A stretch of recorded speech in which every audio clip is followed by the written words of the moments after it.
Jamie Dimon fears a recession. Where is this coming from? Hello everyone and welcome to Markets with Markus. So in the words of Jamie Dimon, I think the economy is weakening. Whether it's on the way to recession or just weakening, I don't know.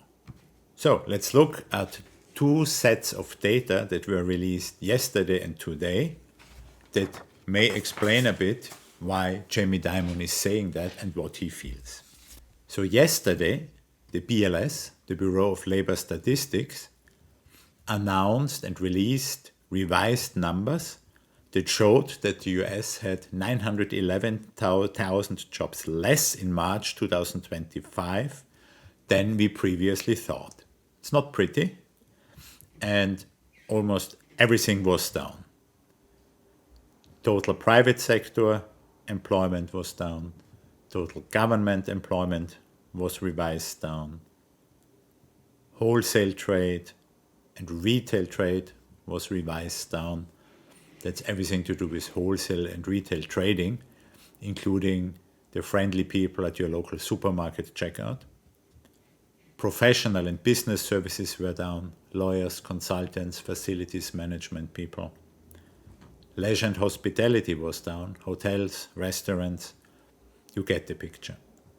The only two nice spots, if you want bright spots, were transportation and warehousing, as well as utilities, but it was just not enough to make a difference. So what does this picture tell us? Probably tells us that the economy has been weaker for longer than we previously thought. Don't forget, those numbers here are really the revisions as per March 2025, but the period covers a whole year, 12 months from March 24 to March 25. So most of it's still the Biden administration and the entire time before the tariffs were imposed by President Trump in early May or April. So why do we have these revisions? I think it's been discussed already a few times. We did a few videos as well. Just as a reminder, the initial estimations for US employment are done still by a survey, very often by phone. So someone from the BLS picks up the phone, calls up business, and they say, oh, I think we have 6 people employed, and they put that down as the estimation. That has the advantage that it's very fast, can come out very fast after month's end, but it has the disadvantage that these numbers are not always extremely accurate, understandably. So what the BLS does, but with a certain time lag, as we see now, they then check the numbers they got from their survey against the actual employment reports, the numbers of employed people that they get from the state unemployment insurance agencies. And not surprisingly, those are often more accurate, because that's not just saying, that's actually paying money. So you're generally more accurate. And these numbers were just lower than what we thought. That's where these 911,000 people come from. So this will probably also revive a bit the discussion we've been having about the accuracy of BLS data and why revisions have become more substantial in the recent past than they were in the more distant past, and whether that means new leadership is required. Won't reopen the discussion today, but I think those of you who've been following the news, seen our video, know that there's a new head for the BLS, I think, in the process for confirmation in the Senate after the firing of the last one. In any case, the revisions in this cycle that were released yesterday were 0.6% of the base employment. So a million is roughly, or 900,000 is roughly 0.6% of total US employment, whereas in the past, the historical average for a revision was only 0.2%. There are clearly two ways of looking at this. You can say for as big and diverse an economy as the US one, even a revision of 0.6% isn't that bad. But you could also say, if you used to have data that were precise to 0.2%, why shouldn't we strive to keep them as precise as that? And I think there is a consensus in the media among experts that the BLS could probably do a little bit to get up to with the times, so to speak, by maybe thinking about those phone surveys, maybe do something more modern, more electronic, and maybe they could also speed up the revisions. Clearly, the revision that got out today covers the period from a year and a half to half a year ago. So maybe that is something that we will see. So, be that as that may, the tendency of the employment report was clearly not great. So today, the producer price index was released, which showed that producer prices were down minus 0.1% for August compared to July, so month on month. That's the dark line up here in the first chart, but still 2.6% up versus 12 months ago. That's the dark line down here in the second chart. So that's a bit confusing, those two numbers.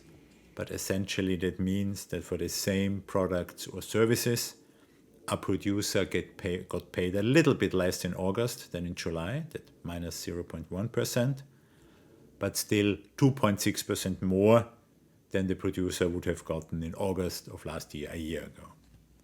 So means clearly producer price inflation slowing down or even non-existent month on month, and even year on year, not too bad.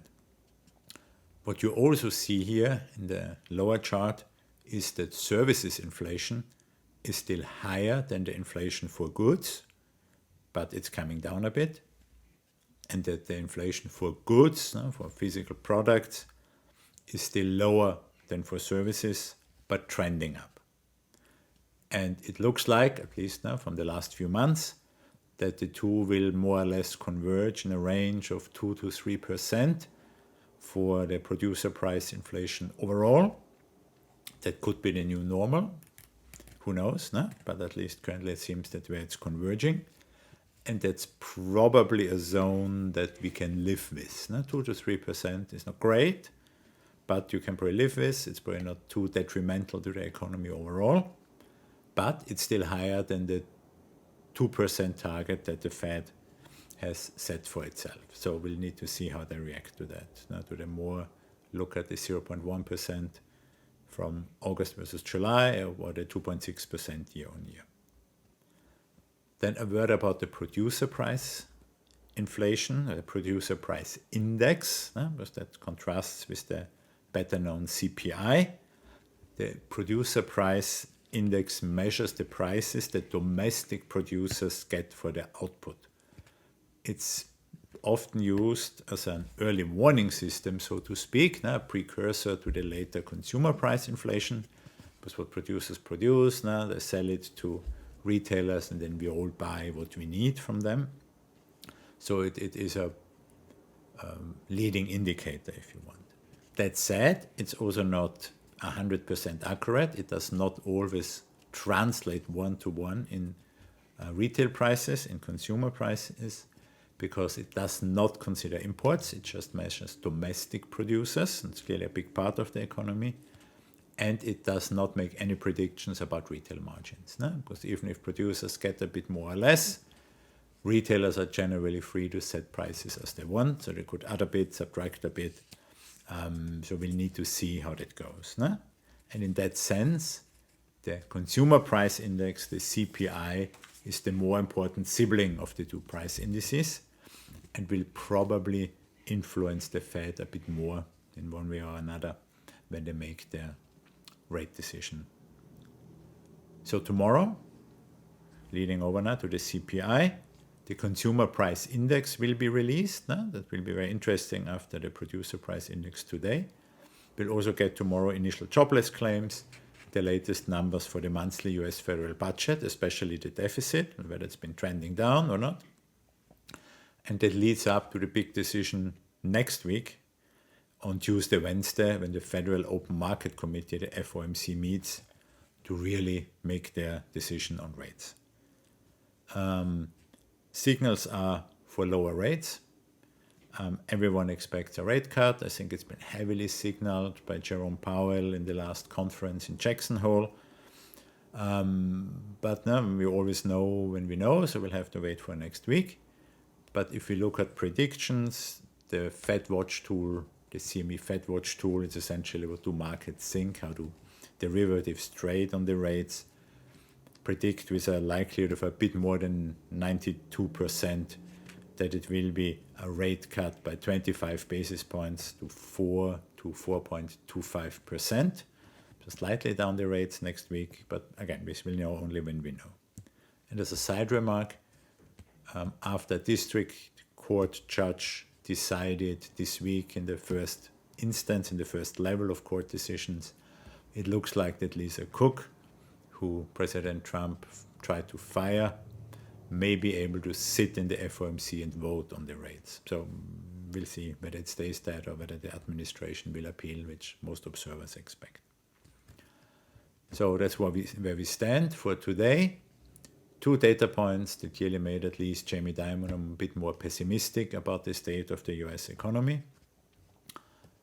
Reinforced also the expectation that rates will go down, that the Fed will cut rates next week, and that treasuries now may see lower yields as well. That's already happened today in a way. Treasuries were already down, but only slightly, I think 1 to 3 basis points across the maturity range. But if you feel that rate cuts will come, you want to lock in the current rates while they're still at attractive levels, this may be the time to do it if it's the right thing for you. As we always say, everyone's financial journey is different, and we'll only know when we know.